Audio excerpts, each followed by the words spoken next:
વડોદરાના ભાયલીમાં સામૂહિક દુષ્કર્મની ઘટના સામે આવ્યા બાદ વડોદરા પોલીસે આરોપીઓની ધરપકડ કરી હતી। આજે 3 જેટલા આરોપીઓને વડોદરાની કોર્ટમાં રજૂ કરવામાં આવ્યા હતા। પોલીસ તરફથી 14 દિવસના રિમાન્ડની માંગણી હતી, પરંતુ કોર્ટે 3 દિવસના રિમાન્ડ આરોપીઓના મંજૂર કર્યા છે। ત્યારે આ મામલાને લઈને જે આરોપી પક્ષના વકીલ છે તેમનું પણ નિવેદન સામે આવ્યું છે। શું સમગ્ર મામલો છે, વાત કરીશું આ વિડીયોમાં। વૈષ્ણવજન તો તેને કહીએ જે પીડ પરાઈ જાનાને રે। નમસ્કાર દર્શક મિત્રો, નવજીવન ન્યૂઝમાં આપનું સ્વાગત છે। હું છું ફૈઝાન। વડોદરાના ભાયલીમાં થોડાક દિવસ પહેલા સગીરા ઉપર સામૂહિક દુષ્કર્મની ઘટના બને છે અને આ ઘટનાથી સમગ્ર ગુજરાત હચમચી જાય છે।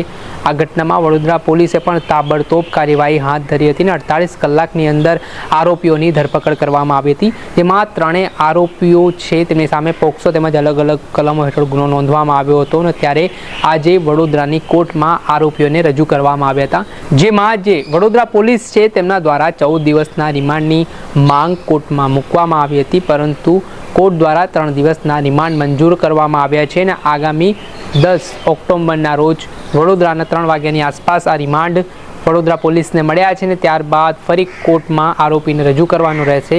ત્યારે આ બાબતને લઈને તમામ ત્યાંના જે વકીલો હતા તેમનામાં પણ ભારે રોષ જોવા મળ્યો હતો, કેમ કે જેવી રીતે આરોપીઓ દ્વારા જે કૃત્યને અંજામ આપવામાં આવ્યો છે તેના કારણે લોકોમાં નારાજગી પણ હતી।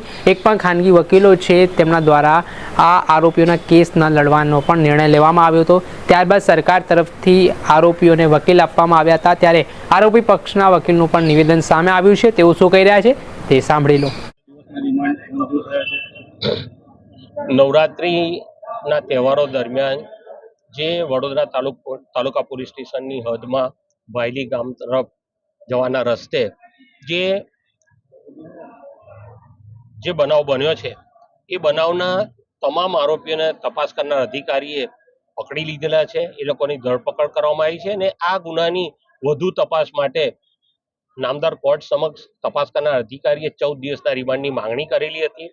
તપાસની અંદર મેડિકલ એવિડન્સ મેળવવાનો બાકી છે, ગુનાના કામે ગુના વખતે જે મોટરસાયકલનો ઉપયોગ થયો છે તે મેળવવાનું બાકી છે, ગુના સમયે આરોપીઓએ જે કપડાં પહેરેલા હતા એ કબજે કરવાના બાકી છે।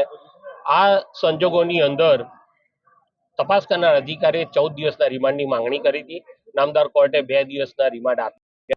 10 તારીખે બપોરે 3 વાગ્યા સુધી આરોપીઓના રિમાન્ડની નામદાર કોર્ટ મારફતે તપાસ કરનાર અધિકારીને કબજો સોંપવામાં આવેલો છે। તપાસ અધિકારી તપાસને આગળ વધી અને વધુ રિમાન્ડ પણ જે તે સમયે માંગી શકે છે। દલીલની અંદર આ આરોપીઓ જે છે એ બધા ભેગા મળી અને આ પ્રકારનું દુષ્કૃત્ય કરવા માટે કોઈ પ્રી પ્લાનિંગ કર્યું છે, આગોતરું આયોજન કર્યું છે, એ બાબતની તપાસ કરવાની છે। એ લોકો ગુનો આચર્યા પછીથી કઈ જગ્યાએ ભાગી ગયા હતા, કોણે એને આશરો આપ્યો છે તે તપાસ કરવાની બાકી છે। આ પ્રકારનું દુષ્કૃત્ય કર્યા પછીથી જે રીતે મેડિકલ તપાસ કરવાની હોય એ મેડિકલ તપાસ કરવાની તમામ આરોપીઓની બાકી છે। ગુનાના સમયે જે કપડાં પહેરેલા છે એ કપડાને પણ કબજે કરીને એની પણ મેડિકલ તપાસ કરવાની બાકી છે।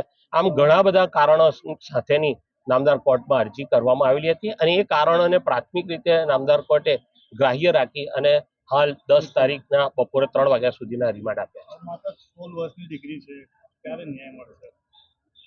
આ સગીર વયની દીકરી છે અને આપ સૌ જાણો છે કે પોક્સો એક્ટ હેઠળ સ્પેશિયલ કોર્ટ આ કેસ ચલાવતી હોય છે, એટલે એ કાયદા અંતર્ગત આ કેસ ઝડપથી ચાલે એવા કાયદાના પ્રોવિઝનો છે અને ચાર્જશીટ થયા પછીથી નામદાર કોર્ટ એનું કોગ્નિઝેશન લઈ અને જલ્દી કેસ ચલાવી શકે।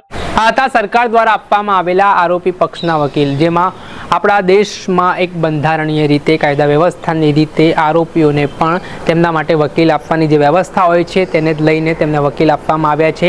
હવે 3 દિવસનો સમય છે તે વડોદરા પોલીસને આપવામાં આવ્યો છે। 3 દિવસના રિમાન્ડમાં કઈ વિગતો હજી ચોંકાવનારી બહાર આવી શકે છે અને ત્યારે હજી એવી પણ વાત ચાલી રહી છે કે 3 દિવસ બાદ જ્યારે આરોપીને કોર્ટમાં રજૂ કરવામાં આવશે ત્યારે વધુ રિમાન્ડની માંગ પોલીસ કરી શકે છે। ત્યારે આગામી સમયમાં શું ચોંકાવનારા ખુલાસાઓ થાય છે તે જોવું રહ્યું। દર્શક મિત્રો, અત્યાર સુધીમાં બસ આટલું। આવા નવા વિડીયો સાથે આપને માહિતગાર કરતા રહીશું, એટલે નવજીવન ન્યૂઝની ચેનલને આપ લાઇક કરી લો, સબસ્ક્રાઇબ કરી લો અને શેર કરવાનું ભૂલતા નહીં। વૈષ્ણવજન તો તેને કહીએ જે પીડ પરાઈ